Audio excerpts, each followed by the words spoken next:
So the prospect of Sega making a Dreamcast Mini is probably pretty slim, at least for a while. We got inklings that they may do a Sega CD Mini. That'd be kind of cool. But hell, a Dreamcast Mini would definitely be awesome. So what we're doing today is, obviously, PlayStation Classic, Autobleem. Come on now. We can play Dreamcast games on this system. I have not explored that deeply, but today what we're going to do is I'm going to show you how you can get this set up to make sure you can play your Dreamcast games on your PlayStation Classic. And I'm also going to show some gameplay footage of testing a handful of games so we can see, what kind of performance we can expect out of this. So let's go ahead and dive up to the desktop and show you how to get things set up. Let's do it. Okay, guys, so to get you set up in the most basic manner possible, get you quickly up and running, you need to make sure you have Autobleem 0.7.1 Ultimate downloaded, loaded up, ready to go. Unless you already have this set up, then that's fine. You could skip this part. But what you're going to need to do is go to this page. Obviously, I'm going to make it easy for you. There will be a link in the description straight to this. You'll scroll down until you see Autobleem Ultimate Retro Boot Edition. Download that. This is going to give you access to RetroArch and a ton of cores so you can play your old school games, including Dreamcast. There's going to be a couple steps we got to do, and I'm going to go ahead and show that to you now. So once you have that downloaded, unzipped, ready to rock, this is what you're going to have. Obviously, you're going to have your drive named to Sony, all caps. I always format the FAT32. There's a few reasons where you can format it differently, but I always just stick to FAT32, so I recommend the same. The zipped file that you had, unzip it, grab it and put it on your Sony drive. You'll have all these files right here. So to get Dreamcast up and running and to make it look a little nice as far as having some box arts, we're going to take a quick look at that. So the first thing you're going to want to do is in your ROMs folder, you're going to want to have a DC folder for your Dreamcast stuff. So as you see here, I have all my games in folders. This is just the way I have it set up at this moment. You'll just make sure that your folder is named what the actual game file is named. So as you see here, I'm using .gdi files. So Shenmue USA Disk 1, that's the name of the file. And that's also the name of the folder. So go ahead, if you have these set up this way, you should be fine. That's going to be the first step, getting your games on your drive. Now from here, and we'll go ahead and test some of those games out in a moment, see how they run. So I haven't tested most of those yet, but we'll take a look. So the next thing we're going to want to do, couple more steps, go to the RetroArch folder. From here, if you want to have thumbnails, if you want to have images for your games, especially if you're going to be loading through Evolution UI, or you just want the box arts through RetroArch just to make things look a little nicer, this is where you're going to put your artwork. So we have the Sega-Dreamcast folder. So make sure everything looks the same if you don't already have these folders on here, but we're going to go ahead and put our box arts in here. So there's a few different options. You have box arts, titles, and snaps. Most of us are just using box arts. I don't know if the others, how they look or how they work.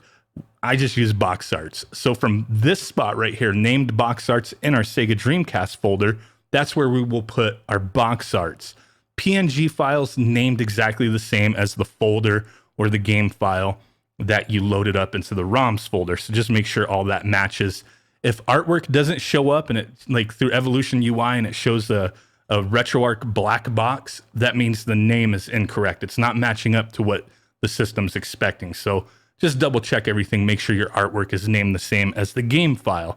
This is the simple stuff, getting your artwork on there.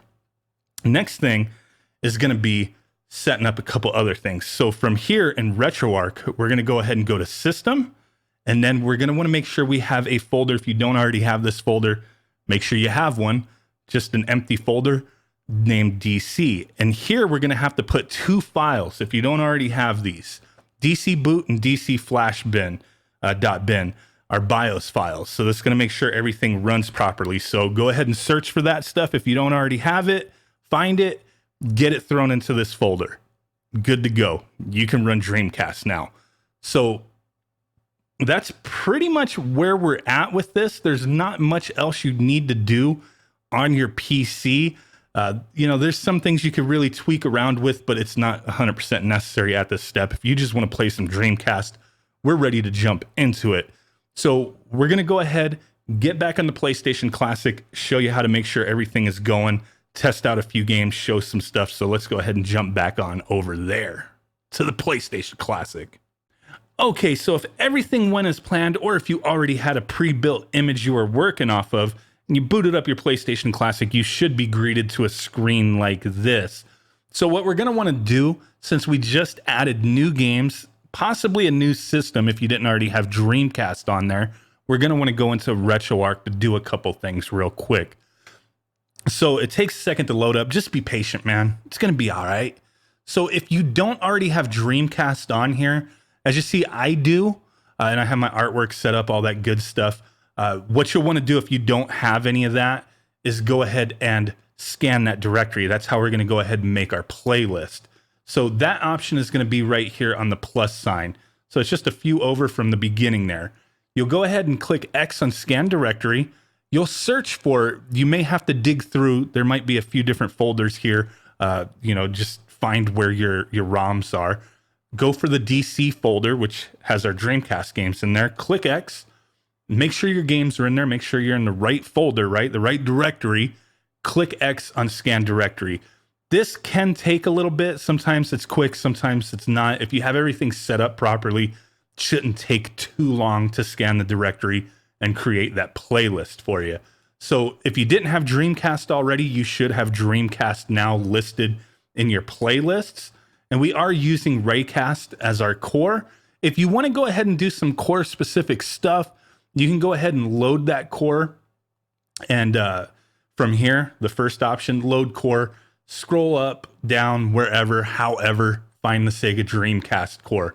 So we are using the KM Raycast Extreme. You'll go ahead and load that up, find it, hit X. Now we're in that core. You can go through and change some video, audio options. Do your inputs for user 1, user 2, bind your inputs, that kind of thing. If you need to, some of this stuff I don't recommend messing with until you've tested your games and see what you need to do. Don't mess with the audio, the video options unless you've tested it, see that things are working. Maybe you want to up the resolution, that kind of thing. Very simple process to get everything going.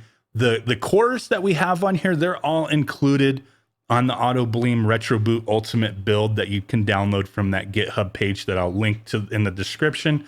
So you don't have to worry about downloading additional cores and throwing them on here. Everything is ready to go.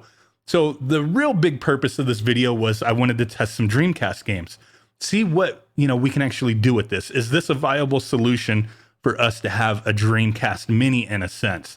So the one thing you can do is play your games from here. Just load them up. Simply, you'll just click a game, hit X, and then hit run, and then you're good to go. The other thing that's really cool with the newest version of Autobleem is as long as your playlists are set up correctly, everything's good, you can load into Evolution UI and load up your RetroArch games through there. So as long as everything's good, the playlists are good, everything is set up properly, you can hold the L2 button and select, and it'll bring up these options. You can scroll down to Sega Dreamcast. Right here, I have 14 games ready to go.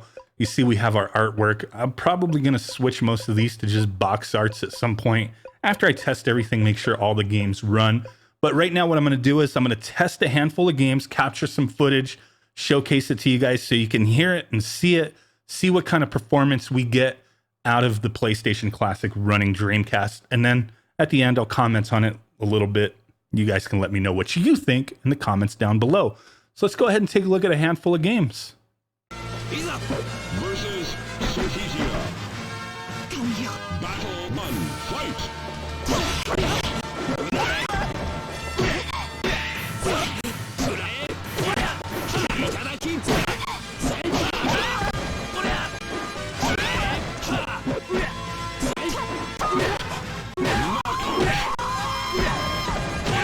This victory strengthens you win!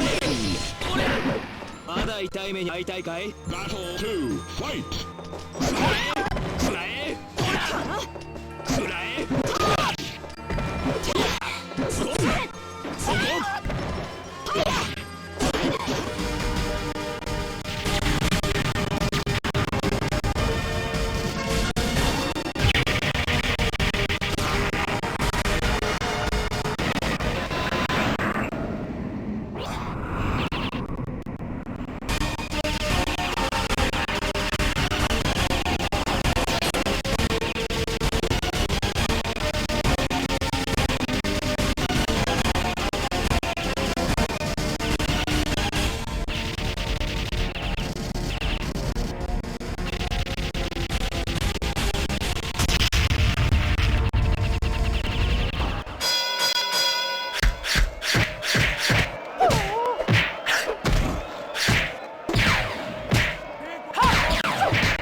Fusa! Ryu-san, I'm alright, but Hazuki-sensei, My father?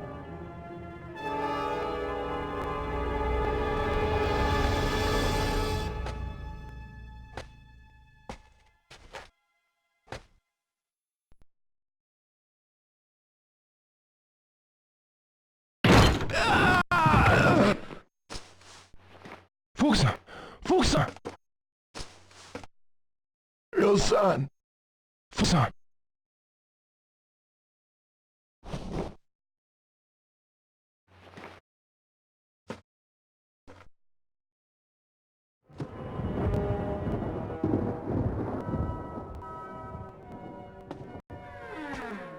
Father! Stay back, Ryo. For the last time, where is the mirror? I've no intention of telling you.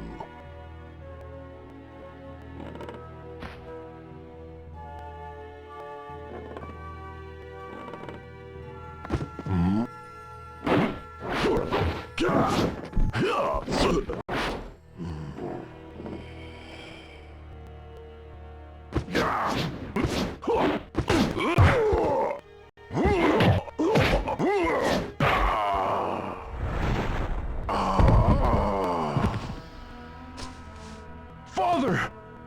Why So as you guys see here, some Dreamcast games play okay, some games are a little sluggish, you might have some audio issues, some graphic glitches. So this is going to be one where you really are going to have to dig into it. Find the games that play fine. We're not going to get the complete library of Dreamcast and the PlayStation Classic to run perfectly fine. But out of these games that I've shown, it's kind of a mixed bag for sure. I've tested quite a few others. Haven't shown footage on that yet, but maybe in the future we'll do a follow-up.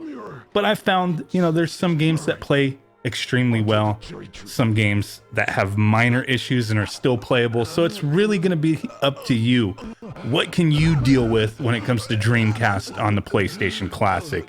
For me, I have to have near perfection. So this isn't necessarily a system that I'm going to be looking at as, hey, I'm going to be playing Dreamcast on the PlayStation Classic. Handful of games, maybe occasionally, but, you know, I have other options to play Dreamcast. So this is not the perfect solution, but for you, it might be fine. But like I said, you will have to dig through, find some games that run a lot better. You know, there's going to be some tweaks you can do. We may dig into that in the future, see how things work with, you know, kind of changing some stuff around resolution, different kind of options, you know, those kind of things. So if you're interested in diving even more in depth into Dreamcast on the PlayStation Classic, let me know.